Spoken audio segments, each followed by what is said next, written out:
नमस्कार दोस्तों।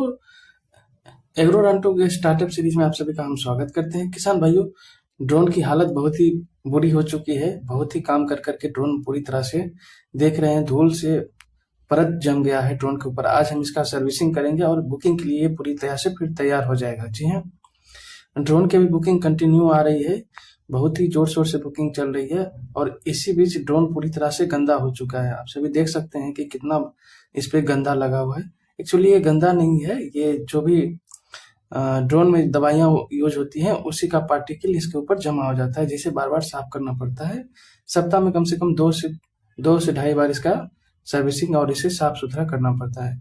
अधिकांश कई बार ऐसा होता है कि पाउडर वाले में सबसे ज्यादा परेशानी होता है।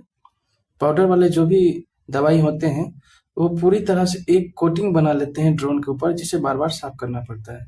साफ करने के लिए आप नॉर्मल कपड़े से भी इसे साफ कर सकते हैं, या कपड़े को थोड़ा भिंगा के पानी में इसे साफ कर सकते हैं। और खास करके हमें ध्यान रखना पड़ता है कि जो भी इलेक्ट्रॉनिक पार्ट पुर्जे हैं वहां पे पानी ना जा पाए, जैसे मोटर हो गए और इसके अंदर पानी ना जा पाए, तो हम इससे बचाव करते हैं। और इसका ध्यान रखना होता है कि कहीं पे पानी ना जा पाए।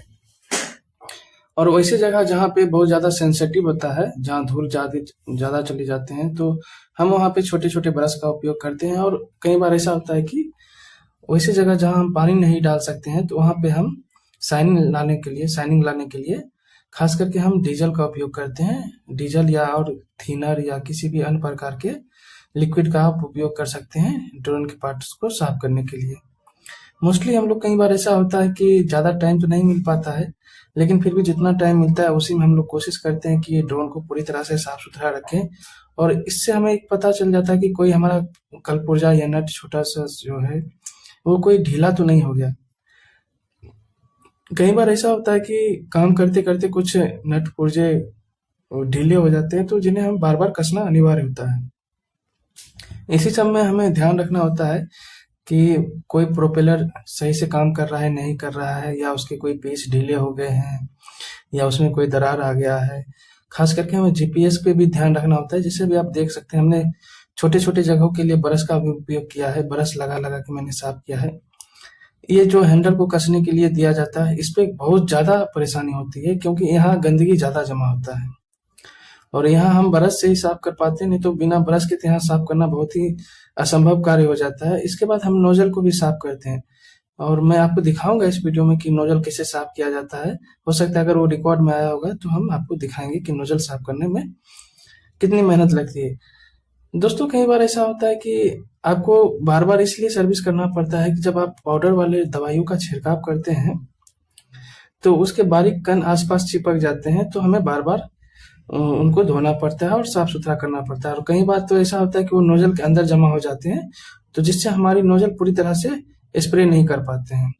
इन सभी समस्याओं से बचने के लिए हमें ध्यान रखना होता है कि हम बार बार नोजल को साफ करते रहें। देख सकते हैं कि मैंने इस टाइप नोजल को साफ किया है। शायद उसका वीडियो उतना क्लियर नहीं आ रहा है, लेकिन जितने बार भी आप पाउडर के दवाओं का छिड़काव करते हैं, आपको ध्यान रखना होता है कि खास करके नोजल को स्प्रे नोजल को बार बार खोल के अच्छे से साफ करें। अंदर से जमे हुए जितने भी दवाई हैं उनको निकाल के आप साफ सुथरा करें।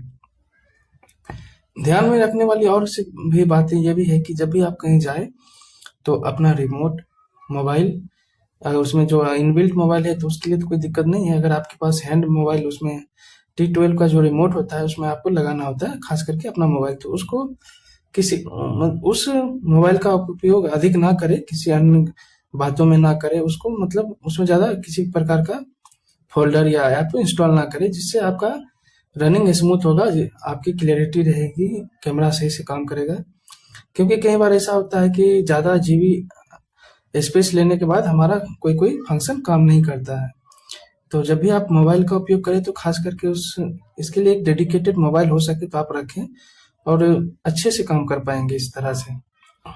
और जितना भी मोटर होता है, हब होता है, इन सभी को साफ करने के लिए हमें थोड़ा सा ध्यान रखना होता है कि इस पे ज्यादा प्रेशर नहीं देना होता है, हल्के हाथों से हमें साफ करना होता है। आप यहाँ प्रोपेलर को भी देख रहे होंगे कि हमने कितने हल्के हाथों से साफ किया, ज्यादा वजन नहीं दिया है। जब भी आप प्रोपेलर साफ करें तो अपने हाथ को नीचे रखें और उसके ऊपर दूसरा हाथ से उसे साफ करें। इस तरह से साफ करने पे गंदगी भी आसानी से निकल जाती है और उस पर जोर भी नहीं पड़ता है। इस तरह हमारा ड्रोन पूरी तरह से साफ सुथरा हो जाता है धीरे धीरे। और हमें टंकियों का भी खास ख्याल रखना होता है। टंकियां अधिकतर कई बार तो ये भी होता है कि जब हम हर्बिसाइड करके आते हैं और हमारा लास्ट ही स्प्रे होता है, तो हमें खास करके टंकियों को साफ सुथरा करना चाहिए। आप अन्य किसी भी दवाइयों का उपयोग करते हैं तो उसमें आपको ज़्यादा ध्यान रखने की आवश्यकता नहीं है, लेकिन खास करके हर्बिसाइड का जब भी आप उपयोग करें तो आप अपने टंकियों को ज़रूर साफ करें। ये जो 10 लीटर का टैंक होता है, इसे आप 2-3 पानी से धो के अवश्य रख लें, क्योंकि कई बार ऐसा होता है कि जब हम फील्ड में जाते हैं, खेतों पे जाते हैं, तो उतना अधिक पानी नहीं होता है जितना हमें साफ करने के लिए चाहिए। तो किसान को पानी ढो के लाना पड़ता है और मजबूरी हो जाता है कि इसमें बहुत ही कम मात्रा में पानी का उपयोग होता है, तो किसान भी कम ही पानी लाते हैं और जब हमें ज़्यादा पानी लगता है तो उन्हें लाने में कठिनाइयाँ होने लगती है। तो इन सभी छोटी-छोटी बातों का हमें ध्यान रखना होता है। ध्यान रखेंगे जब देखिए कितना शाइन करने लगा, एक ही स्प्रे के बाद हमारा जो हाल हो जाता है ड्रोन का वो बहुत बुरा हो जाता है, लेकिन जब हमने इसे धोया है, मतलब इसे साफ किया है, तो ये कितना शाइन करने लगा है। इस तरह आप देख सकते हैं कि कितना मेहनत लगता है एक ड्रोन को साफ सुथरा रखने के लिए। और मुझे या किसी भी ड्रोन सर्विस वाले को ये सप्ताह में 2 से 3 बार अब करना पड़ता है। जी हाँ। और यहाँ पे आप कैमरा आगे में देख सकते हैं, इसे भी बार बार कंटिन्यू में हमें साफ करना होता है। कई बार तो फील्ड में इसे 2-4 बार साफ करने की आवश्यकता पड़ जाती है, खास करके जब हम पाउडर वाले दवाइयों का उपयोग करते हैं। तो इन सभी बातों को ध्यान में रखते हुए और भी छोटे छोटे नट पेच को हमें कसना होता है। आप एलेंकी से इसके लैंडिंग गियर को चेक करते रहें, उनके नट बोल्ट को कसते रहें, और इस तरह से आप एक सर्विस कर सकते हैं अपने ड्रोन का। मोस्टली आपको ज़्यादा तो नहीं कुछ करना होता, लेकिन हाँ, इन छोटी छोटी बारीकियों को आप ध्यान में रखिएगा, तो उम्मीद है कि आपके ड्रोन में कोई खास प्रॉब्लम ना आए। और इस तरह से आपको पता चल जाता है कि कहीं हमारा कोई पेच ढीला तो नहीं है। दोस्तों, मैंने अभी आज सर्विस किया है, तो मुझे अपने ड्रोन में खास करके मुझे अपने ही ड्रोन में 2-3 पेच ऐसे ढीले मिले जो आगे जाके मुझे बहुत ही बड़ा नुकसान दे सकते थे। तो आज मैंने उसे समय रहते सही से कस लिया और उसे तैयार भी कर लिया। तो इस तरह भी आप सभी ध्यान रखेंगे तो हो सकता है कि आप बड़े नुकसान से बच जाएं। दोस्तों, कई बार ऐसा होता है कि हम इन सभी बातों को इग्नोर करते हैं और फील्ड में जाने के बाद हमारा ड्रोन क्रैश हो जाता है या किसी प्रकार की परेशानियां आती हैं, तो हमें खर्चा अधिक लग जाता है। जी हाँ, ड्रोन के कोई भी पार्ट्स 1000-1200 से कम के नहीं आते हैं, उससे मोस्टली ऊपर ही आते हैं। शायद ही कोई ऐसा पार्ट्स होगा जो 1000 के नीचे आए, बाद बाकी सब तो ऊपर ही आते हैं। ये जो बैटरी का सेट है, जो भी है, वो एक छोटा सा स्प्रे नोजल भी, वो भी 1200 से ऊपर का ही आता है। तो इस तरह आप जान सकते हैं कि ड्रोन की कीमत कितनी होती है। हर एक पार्ट्स बहुत महंगे होते हैं और उन्हें साफ सुथरा करके रखना बहुत जरूरी होता है। तो इस तरह से आपको काम करने की आवश्यकता होती है। आइए अब हम देखते हैं, इसमें हम थोड़ा सा स्प्रे का नोजल चेक करते हैं, जिसे मैंने अभी धोया है, और मैं बैटरी लगा के फिर से दोबारा चेक करूंगा कि ये काम कर रहा है कि नहीं कर रहा है। और मैंने अभी चेक तो किया था, शायद इस रिकॉर्डिंग में वो आ पाए। मैंने दोबारा से चेक किया क्योंकि कल सुबह ही मुझे बहुत, मतलब अर्ली मॉर्निंग में ही जाके किसानों का काम करना है। तो मैंने सब चीज पहले से ही जुगाड़ करके रखा है कि कल मुझे जाते के साथ काम करना है और किसी भी प्रकार की परेशानियों का सामना ना करना पड़े। दोस्तों, यदि आप भी एक ड्रोन लेना चाहते हैं तो आप हमसे संपर्क कर सकते हैं।